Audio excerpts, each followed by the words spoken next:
'Aamir log' ఈ సినిమాకి సంబంధించిన ట్రైలర్ రీసెంట్ గానే రిలీజ్ అయింది. ఆల్మోస్ట్ అందరూ కొత్త వాళ్ళతో బస్తీ బ్యాక్ డ్రాప్ లో జరిగే ఒక డ్రామాని చూపించబోతున్నారు ఈ సినిమా ద్వారా.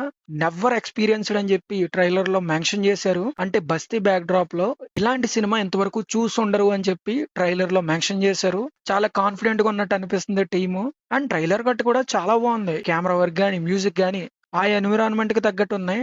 టెక్నికల్ గా అయితే చాలా ఫ్రెష్ గా అనిపించింది. చాలా రియలిస్టిక్ గా ఉంది. ఎక్కడా సినిమాటిక్ గా ట్రై చేయలేదు. అందరూ కొత్త వాళ్ళు కావడంతో ఇంకా రిఫ్రెషింగ్ గా అనిపించింది. పక్కా హైదరాబాదీ బ్యాక్ డ్రాప్ లో ఒక మంచి సినిమా పడి చాలా రోజులైంది. దీంట్లో కామెడీతో పాటు చాలా ఎమోషన్స్ కూడా దాగున్నాయి. చాలా రిలేటబిలిటీ కూడా ఉన్నట్టు అనిపిస్తుంది. నాకైతే చాలా నచ్చింది ట్రైలర్. ఈ సినిమాకి నేనైతే పక్కా FDFS కొడతా. ప్రీమియర్స్ ఉంటే ఖచ్చితంగా ట్రై చేస్తా. ఈ సినిమా 21 తారీఖున మన ముందుకు రాబోతోంది. అదే రోజు ఇరుముడు కూడా రిలీజ్ ఉంది. ఒక మంచి రిలేటబుల్ కాన్సెప్ట్ తో, మంచి ఫ్రెష్ ట్రైలర్ కట్ తో మన ముందుకు వచ్చారు. సినిమా కూడా అంతే ఫ్రెష్ గా రియలిస్టిక్ గా ఉండాలని కోరుకుంటూ all the best to team Aamir log.